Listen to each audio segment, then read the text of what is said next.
या देवी सर्वभूतेषु मातृरूपेण संस्थिता नमस्तस्यै नमस्तस्यै नमस्तस्यै नमो नमः। संपूर्ण बिहार आ देश भरि में ई बात पसरि गेल अछि जे बिहार सरकारक द्वारा नव स्थापित डिग्री कॉलेजक लेल जे विषय सभक विवरण प्रस्तुत कयल गेल अछि, जाहि विषय के सम्मिलित कयल गेल अछि, तकर सूची में मैथिली, संस्कृत आ उर्दू के काट कऽ देल गेल अछि, हटा देल गेल अछि, ओकरा अंतेज बुझल गेल अछि, ओकरा रोकि देल गेल अछि। देखू, हम एतबे निवेदन करऽ चाहै छी जे मैथिली और संस्कृति सनातन संस्कृतक सबसँ पैघ आधार भूमि रहल अछि। संस्कृत भाषा में, मिथिला में विभिन्न दर्शनक उद्भव, उद्गम, विशेष विश्लेषण आ विवेचन होइत रहल अछि। एकमात्र उदाहरण दे, उदाहरण तो अनेक अछि, सब ई बात जनै छथि जे मिथिले अछि जतय उग्रतारा महिषी स्थान में विदुषी महिला भारती सँ सनातनक महान पुरोधा शंकराचार्य पराजित भेल रहत। तऽ जे सनातन संस्कृतक संरक्षणक बात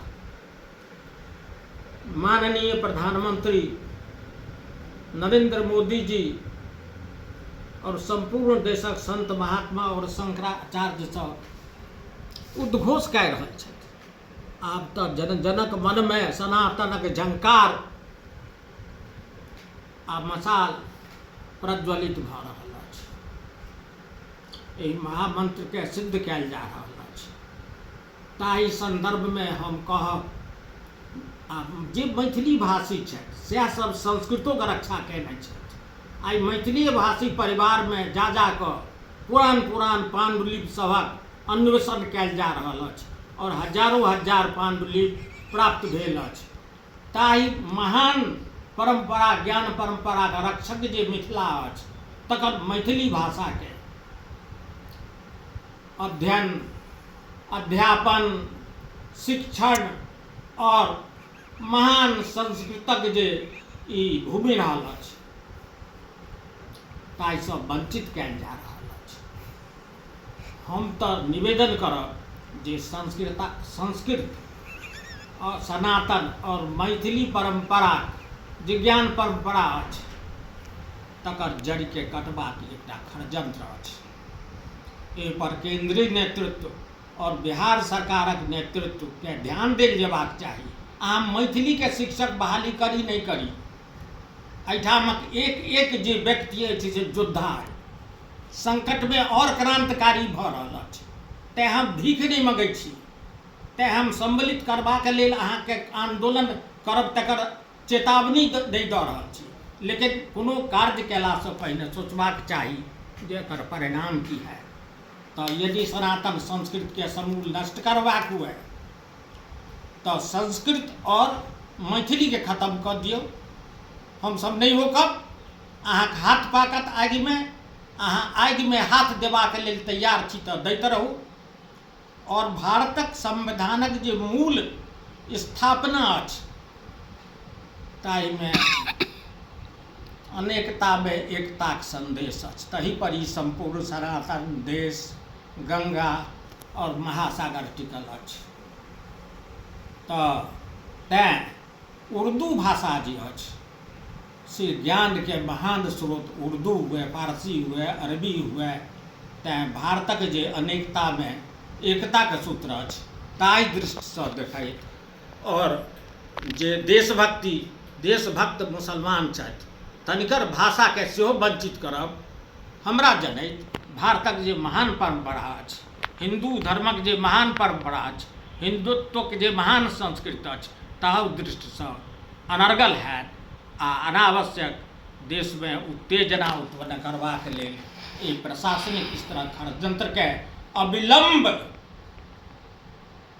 जड़ मूलसँ समाप्त कयल जयबाक चाही, नहीं तो सनातनक हिंदुत्वक जनजागरणक जे संस्कृति अछि से समाप्त भऽ जायत। दोसर बात ई अछि जे दरभंगा, मधुबनी, झंझारपुर जतऽ कतहु प्रधानमंत्री नरेंद्र मोदी जाइ छथि, मैथिली भाषा में उद्बोधन करैत छथि सर्वप्रथम।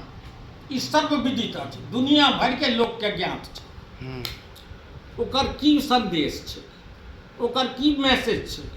मैसेज छै जे मैथिली भाषा के आ संस्कृत भाषा के लगातार विकास होइत रहे, ओकर मार्ग प्रशस्त होइत रहे, ओहिमे केओ अवरोध नहीं करत, लेकिन तकरो निरादर करैत बिहारक जे प्रशासनिक ढांचा अछि अथवा जे कोनो षड्यंत्र करैवला ढांचा अछि जे सनातन संस्कृतिक जड़ मूल के समाप्त कऽ रहल अछि, से सब मैथिली भाषा, संस्कृत भाषा आ अनेकता में एकता के जे संस्कृति अछि ताहि दृष्टिसँ उर्दू, अरबी, फारसी इत्यादि भाषा के गला घोटबाक अनुचित कार्य कऽ रहल छथि।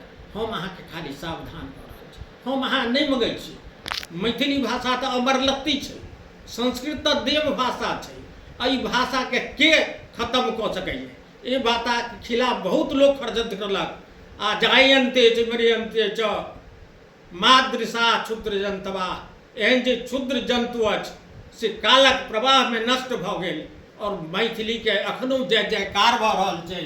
अटल बिहारी वाजपेयी स्मृति स्थल पर जखन संपूर्ण देश जुटल छल, राष्ट्रपति से लऽ कऽ प्रधानमंत्री तक, सामान्य कार्यकर्ता से MLA MP धरि, तो ओतऽ मैथिली में जय जय भैरवी प्रार्थना गीत गुंजित भेल छल। तब मैथिली में तो ई शक्ति छै जे संपूर्ण भारत के एकाकार करबाक शक्ति छै। लेकिन सबसे जे महत्वपूर्ण बात अछि जे ई मैथिली, उर्दू आ संस्कृत भाषा के डिग्री कॉलेज में पढ़ेबासँ वंचित करबाक लेल जे षड्यंत्र कयल गेल अछि, ताहिसँ बहुत दुखक विषय अछि जे बिहार सरकार और जे प्रशासनिक ढांचा अछि जे ई सब काज कयलक अछि, तकरा आरक्षणक ज्ञान नहीं छै।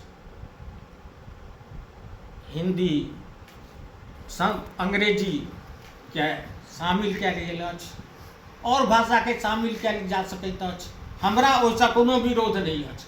लेकिन मैथिली, संस्कृत और उर्दू भाषा के जे JRF केने छै, जे नेट केने छै, जे PhD केने छै, जे MA में पढ़ि रहल है, जे ऑनर्स में पढ़ि रहल है, ताहि अभ्यर्थी विद्यार्थी लोग कोन दोष छै, कोन पाप केलक? कि ओ भारतक नागरिक नहीं अछि? कि ओ देशक निर्माण में सहयोग नहीं कऽ रहल अछि? कि ओ जे सनातन संस्कृतिक रक्षा के लेल अथवा एकता में अनेकता में एकता के सूत्र के मजबूत नहीं कऽ रहल अछि? तो आरक्षणक नियम के अनुसार अहाँ अंग्रेजी के और हिंदी के जे दलित पिछड़ा वर्ग, अन्य पिछड़ा वर्ग छै, तकरा तऽ आरक्षणक लाभ दऽ देलियै। आ जे मैथिली भाषी अछि, जे संस्कृत पढ़ि कऽ ज्ञान परंपरा के रक्षा कऽ रहल छथि, जे उर्दू भाषी अछि, तकरा जे आरक्षणक लाभ भेटतै, ताहिसँ तऽ अहाँ आरक्षणसँ वंचित कऽ देलियै। एहि तरह आरक्षण से संबंधित जे संवैधानिक प्रावधान छै, तकर खुल्ला उल्लंघन कऽ रहल छी। तो अहाँ एहि तरह हम नहीं भीख मगे, फेर हम कहब, फेर रिपीट करब जे हमरा नहीं ऐसे कोनो अंतर पड़त। कह सकैए छी कालगी सम्मुख रही छथि कालिका, सुनल जाय, कह सकैए छी कालगी सम्मुख रही छथि कालिका, अच्छे अमृत मैथिली के पियोने छथि, मैथिली के अमृत पियोने, के अमृत पियोने छथि मैथिली के, श्री विदेहक बालिका। अहाँ जे सीतामढ़ी में अहाँ जगदम्बा माँ जानकी के जन्म स्थल के नव रूप तो देबऽ जा रहल छी, लेकिन माँ जानकी के जे भाषा छनि मैथिली, जाहि में ओ बात कहने रहे हनुमान जी सब, ताई भाषा के अहाँ गला घोट दिलिए। तो सीतामढ़ी में अहाँ कोन पाप केलहुँ? एहि पाप के कतेक बेर गंगा में डूब देव तो अहाँ के ओहि सब पाप से अहाँ के कोनो रक्षा क्यों नहीं कऽ सकत। मिथिला सन मैथिली सन तपस्वी सीता के मैथिली सेहो कहल जाइत अछि। दोसर नाम अछि मैथिली, आ हुनके भाषा छनि मैथिली भाषा। आ ताहि भाषा पर अहाँ आरक्षणक नियमक उल्लंघन कऽ रहल छी। अहाँ दलित और पिछड़ा वर्गक बीच में संघर्ष करेबाक ई गलत, अनुचित और असंवैधानिक कार्यकलाप कऽ रहल छी। तैँ हम एहि संपूर्ण परिस्थिति के केंद्रीय सरकार के अविलंब संज्ञान में लऽ लिए। तैँ हम एहि विचार के अपने लग निवेदन कऽ रहल छी और प्रार्थना करै छी जे अबै वाला समय में एकर परिणाम राजनीतिक दृष्टिकोण से भयावह हैत। और मिथिला जे उमरि कऽ गंगा जल जकाँ अहाँ के पवित्र करैत रहल अछि, जे मैथिली भाषा अहाँ के लेल एकटा समुद्र जकाँ महासागर जकाँ भऽ गेल अछि, तकरो ध्यान में राखल जाय। तैँ हम विशेष रूप से बिहारक नेतृत्व और भारतक जे नेतृत्व अछि, केंद्रीय सरकार जे नेतृत्व अछि, तकरा ई ध्यान में दऽ रहल छी। अगर हमर बात अनुचित लागल हुए तो हम अहाँ के कहब जे जो तटस्थ रहेगा, सिमरिया तपस्वी कवि, राष्ट्र कवि, चिंतनक कवि, सूर्य आ सौंदर्य कवि रामधारी सिंह दिनकर कही गेल छै, जो तटस्थ रहेगा समय लिखेगा उसका भी अपराध। तैँ हम कम से कम ये अपराध नहीं कऽ सकै छी। तैँ अपने सबक समक्ष ई निवेदन करै छी जे तत्काल एहि अनुचित जे भाषा के सूची प्रस्तुत कयल गेल अछि डिग्री कॉलेज में सम्मिलित करबाक लेल, तकरा यथाशीघ्र संशोधन कयल जाय।